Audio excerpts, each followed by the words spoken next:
Hey guys, welcome to government jobs Gyan YouTube channel. Guys, आज की इस वीडियो में हम बात करेंगे स्टेट बैंक ऑफ इंडिया के new recruitment notification online form apply process के बारे में। जी हाँ दोस्तों, State Bank of India SBI ने यहाँ पर सर्कल बेस ऑफिसर के 2964 खाली पदों को भरने के लिए नोटिफिकेशन रिलीज कर दिया है।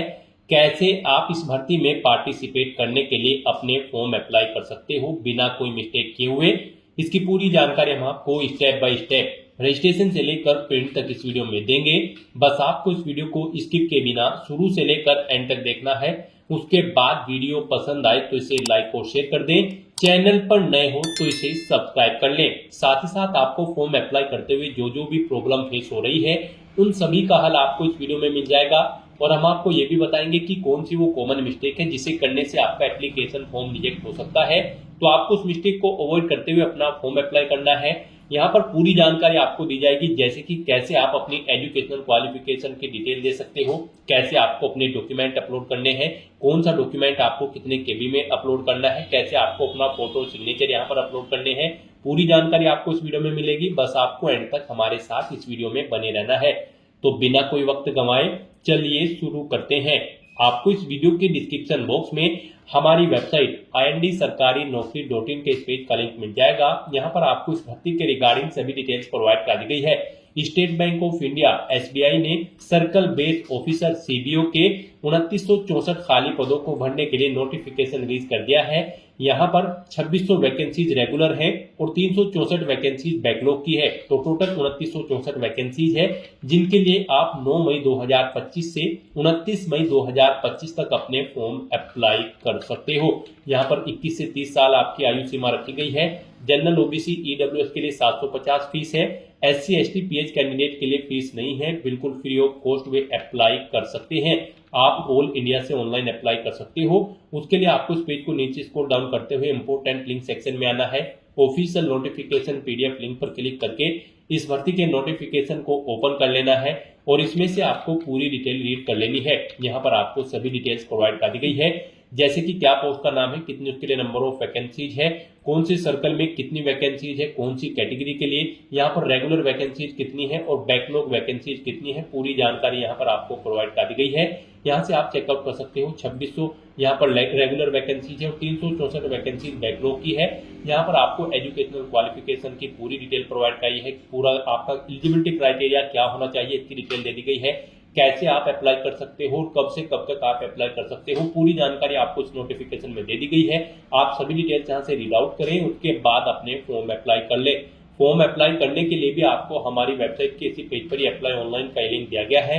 जैसे ही आप इस लिंक पर क्लिक करेंगे तो आपके सामने यहाँ पर एसबीआई का ये ऑफिशियल पोर्टल ओपन होगा। गाइड, यहाँ पर आने के बाद अगर आपने पहले से रजिस्ट्रेशन कर रखा है तो आपको लॉगिन के इस सेक्शन में आना है और फिर यहाँ पर आपको अपना रजिस्ट्रेशन नंबर एंटर करना है, अपना पासवर्ड आपको एंटर करना है, ये कैप्चा कोड आपको यहाँ पर एंटर करना है और फिर आपको सबमिट के ऑप्शन पर क्लिक करते हुए अपने डैशबोर्ड में लॉगिन कर लेना है और वहां से आपको अपना फॉर्म अप्लाई करना है।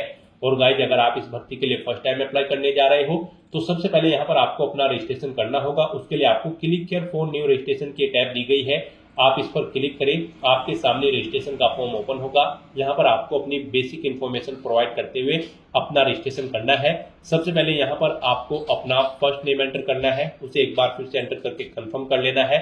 मिडिल नेम, लास्ट नेम है तो उन्हें भी एंटर करके आप यहाँ पर कंफर्म कर ले, नहीं है तो आप इन कॉलम्स को खाली छोड़ सकते हैं। उसके बाद यहाँ पर आपको अपना मोबाइल नंबर एंटर करना है, उसे एक बार फिर से एंटर करके कंफर्म कर लेना है।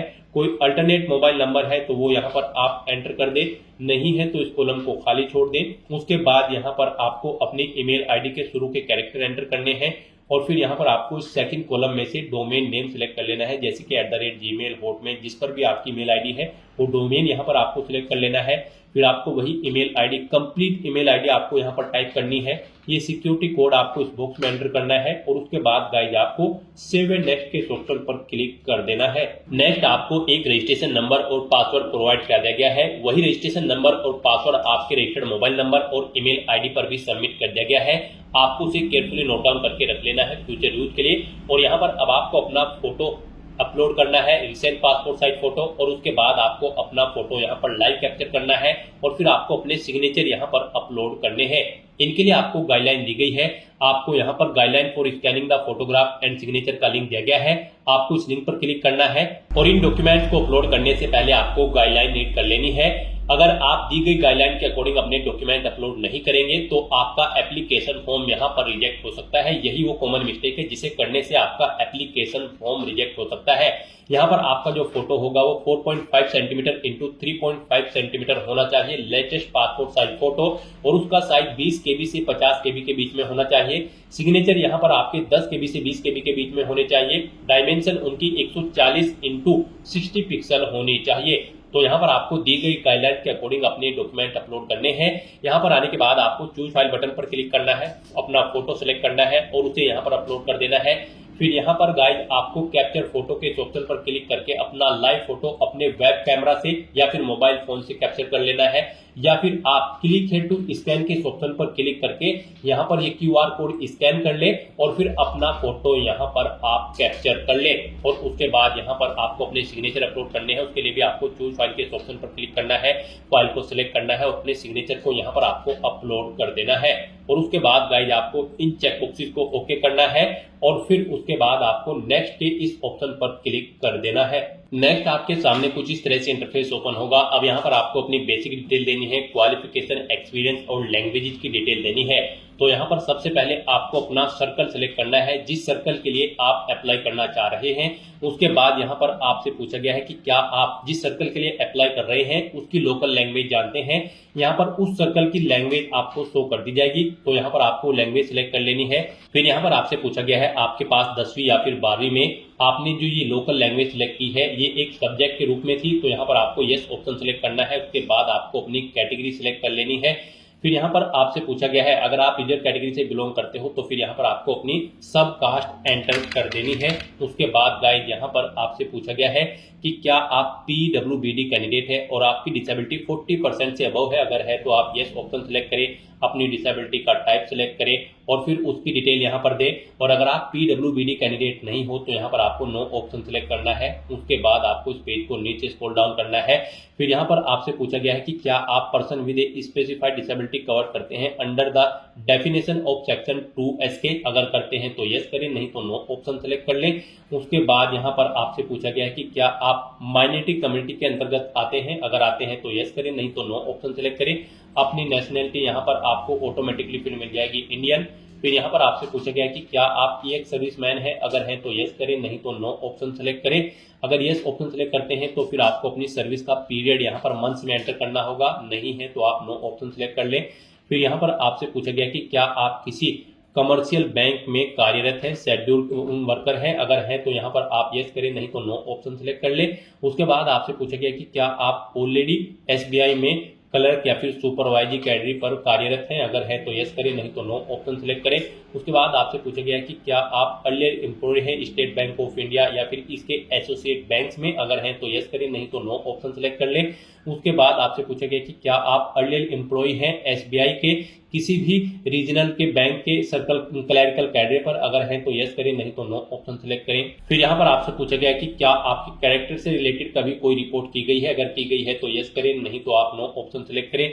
फिर आपसे पूछा गया कि क्या आपका रिकॉर्ड डिफॉल्टेड है। अगर है तो यस करें, नहीं तो नो ऑप्शन सेलेक्ट करें। फिर यहाँ पर आपको अपना एग्जामिनेशन स्टेट सेलेक्ट करना है, जिस स्टेट में आप एग्जाम में पार्टिसिपेट करना चाहते हैं आप स्टेट सेलेक्ट करें। उसके बाद आप उसका स्टेट कोड आपको ऑटोमेटिकली शो कर दिया जाएगा। फिर आपको एग्जामिनेशन सेंटर अपने स्टेट के अकॉर्डिंग सेलेक्ट कर लेना है। उसके बाद गाइस यहाँ पर आपको अपने ID प्रूफ देना है। यहाँ पर आपको चेकबॉक्स को ओके करना है, अपना ID प्रूफ आपको सेलेक्ट करना है। यहाँ पर एग्जाम टाइम पर आप अपना कौन सा ID प्रूफ शो करेंगे, आधार कार्ड, पैन कार्ड, पासपोर्ट या फिर ड्राइविंग लाइसेंस, आप अपने अकॉर्डिंग ऑप्शन सेलेक्ट करें। उसका नंबर यहाँ पर आप एंटर करें। फिर यहाँ पर आपको अपनी डेट ऑफ बर्थ सेलेक्ट करनी है, पहले डे फिर मंथ फिर ईयर। उसके बाद आपको अपना जेंडर सेलेक्ट करना है। उसके बाद आपसे पूछा गया कि क्या आपके जुड़वा भाई बहन है। अगर है तो यस करें, उनका जेंडर सेलेक्ट करें, उनका नाम दें, नहीं है तो नो ऑप्शन सेलेक्ट करें। अपना मैरिटल स्टेटस आपको देना है, आप मैरिड हो या फिर अनमैरिड। अपने फादर का फर्स्ट नेम यहाँ पर आपको एंटर करना है, मिडिल नेम, लास्ट नेम। अगर नहीं है तो इन्हें कॉलम को खाली छोड़ दें। मदर का फर्स्ट नेम एंटर करें, उनका मिडिल नेम लास्ट नेम है तो वो एंटर करें, नहीं है तो इन कॉलम को खाली छोड़ दें। अगर आप मैरिड हो तो आपको अपने हस्बैंड या फिर वाइफ का नाम यहाँ पर एंटर करना होगा। उसके बाद यहाँ पर आपको अपना कोरोस्पोंडेंस एड्रेस एंटर करना है, फिर आपको अपना परमानेंट एड्रेस देना है और अगर आपका परमानेंट एड्रेस आपके कोरोस्पोंडेंस एड्रेस के अकॉर्डिंग सेम है तो आप इस चेकबॉक्स को ओके कर दें। ऑटोमेटिकली आपका परमानेंट एड्रेस आपके कोरोस्पोंडेंस एड्रेस के अकॉर्डिंग फिल हो जाएगा। उसके बाद यहाँ पर आपको अपना जीएसटी इनवॉइसिंग एड्रेस सेलेक्ट कर लेना है। जिस एड्रेस पर आप कम्युनिकेट करना चाहते हैं आपको आपकी कैटेगरी के अकॉर्डिंग यहाँ पर फीस का अमाउंट शो कर दिया जाएगा। इस तरह से अपनी सभी डिटेल्स फिल करने के बाद फिर आपको वैलिडेट योर डिटेल्स के ऑप्शन पर क्लिक करके अपनी सभी डिटेल्स वैलिडेट कर लेनी है और फिर आपको सेव एंड नेक्स्ट के ऑप्शन पर क्लिक कर देना है। नेक्स्ट यहाँ पर आपको अपनी क्वालिफिकेशन, एक्सपीरियंस और लैंग्वेज की डिटेल देनी है।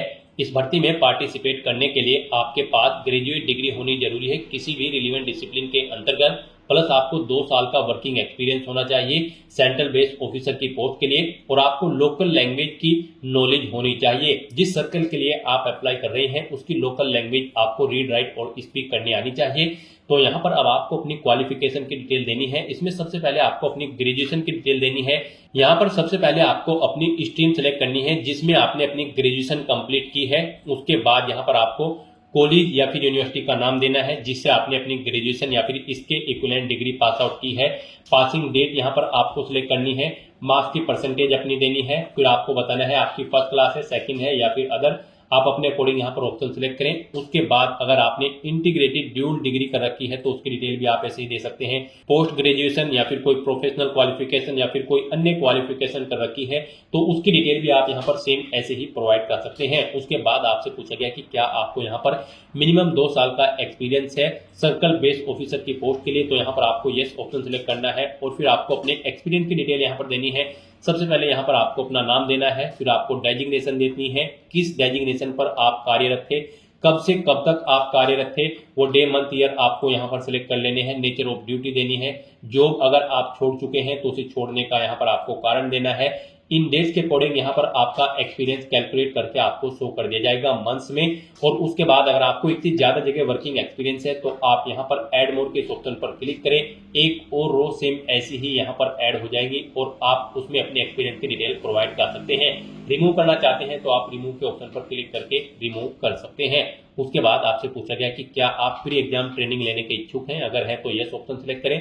स्टेट सिलेक्ट करें, किस स्टेट में लेना चाहते हैं उसके अकॉर्डिंग यहाँ पर स्टेट कोड ऑटोमेटिकली आपको शो कर दिया जाएगा। फिर आप प्री एग्जामिनेशन ट्रेनिंग का सेंटर यहाँ पर सिलेक्ट करें और नहीं लेना चाहते हैं तो आपको नो ऑप्शन सिलेक्ट करना है। उसके बाद आपको अपनी लैंग्वेजेस की डिटेल देनी है। यहाँ पर हिंदी लैंग्वेज आनी आपको मस्ट है। किसी भी सर्कल के लिए आप अप्लाई कर रहे हो आपको हिंदी को रीड, राइट और स्पीक आना जरूरी है। उसके बाद आप जिस सर्कल के लिए अप्लाई कर रहे हैं और उसकी लोकल लैंग्वेज आपको आनी जरूरी है तो यहाँ पर आपको एंटर करनी है, जैसे कि तेलुगु या फिर मराठी। आप जिस भी सर्कल के लिए अप्लाई कर रहे हैं और उसे भी आपको रीड, राइट, स्पीक आना जरूरी है। तो इस तरह से यहाँ पर अपनी क्वालिफिकेशन, एक्सपीरियंस और लैंग्वेज की डिटेल प्रोवाइड करने के बाद आपको वैलिडेट योर डिटेल के ऑप्शन पर क्लिक करके अपनी ये सभी डिटेल्स वैलिडेट कर लेनी है और फिर आपको सेव एंड नेक्स्ट के ऑप्शन पर क्लिक कर देना है। नेक्स्ट आपको आपके एप्लीकेशन फॉर्म का पूरा प्रीव्यू शो कर दिया गया है। आपको सभी डिटेल्स केयरफुली चेकआउट करनी है। पेज को नीचे स्क्रॉल डाउन करना है।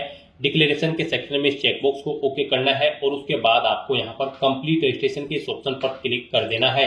नेक्स्ट यहाँ पर आपको अपने डॉक्यूमेंट अपलोड करने हैं। यहाँ पर आपको अपना आईडी प्रूफ पीडीएफ फॉर्मेट में, डेट ऑफ बर्थ का प्रूफ पीडीएफ फॉर्मेट में अपलोड करना है, अपनी job profile certified by existing previous employ PDF format में आपको अपलोड करनी है, अपना रिज्यूम, आपके educational certificate, experience certificate, form 16 भी आपको यहाँ पर अपलोड करना है बैंक से लेने के बाद। उसके बाद आपको अपनी सैलरी स्लिप यहाँ पर अपलोड करनी है, लेफ्ट थंब इंप्रेशन अपलोड करना है और हैंड रिटन डिक्लेरेशन डॉक्यूमेंट यहाँ पर आपको अपलोड करना है।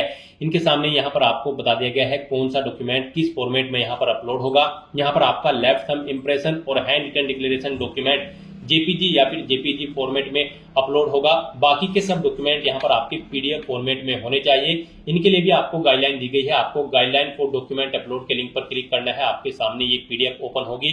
यहाँ पर आपका लेफ्ट थंब इंप्रेशन जो है वो आपका 20 केबी से 50 केबी के बीच में होना चाहिए जेपीजी या फिर जेपीजी फॉर्मेट में।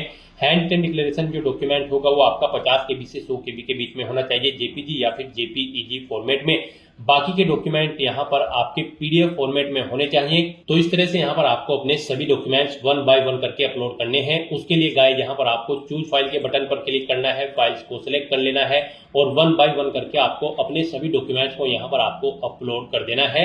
उसके बाद यहाँ पर आपको ये कैप्चा कोड, जी हाँ दोस्तों, ये कैप्चा कोड इस बॉक्स में एंटर करना है और फिर आपको सेव एंड नेक्स्ट के ऑप्शन पर क्लिक कर देना है। नेक्स्ट आपके सामने कुछ इस तरह से इंटरफेस ओपन होगा। यहाँ पर आपका एप्लीकेशन फॉर्म सक्सेसफुली सबमिट हो चुका है। गाइस, यहाँ पर अगर आप SC ST PH कैंडिडेट हो तो आपको फीस जमा नहीं करानी है, आपका फॉर्म सबमिट हो चुका है। और अगर आप जनरल OBC EWS कैंडिडेट हो तो आपको 750 रुपए फीस के रूप में जमा कराने होंगे, जो कि आप debit card, credit card, net banking या फिर UPI के माध्यम से जमा करा सकते हो। तो यहाँ पर अपना फॉर्म सबमिट करने के बाद आपको प्रिंट एप्लीकेशन के इस ऑप्शन पर क्लिक करना है और अपने एप्लीकेशन फॉर्म का एक हार्ड कॉपी प्रिंट आउट ले लेना है फ्यूचर यूज के लिए, फ्यूचर रेफरेंस के लिए। तो दोस्तों, ऐसे आप state Bank of India circle based officer 2964 post के लिए अपना फॉर्म अप्लाई कर सकते हो बिना कोई मिस्टेक किए हुए। आज की इस वीडियो में बस इतना ही। आई होप ये वीडियो आपको पसंद आई होगी। अगर पसंद आई हो तो इसे लाइक और शेयर करें, चैनल पर नए हो तो इसे सब्सक्राइब कर लें। Thanks for watching.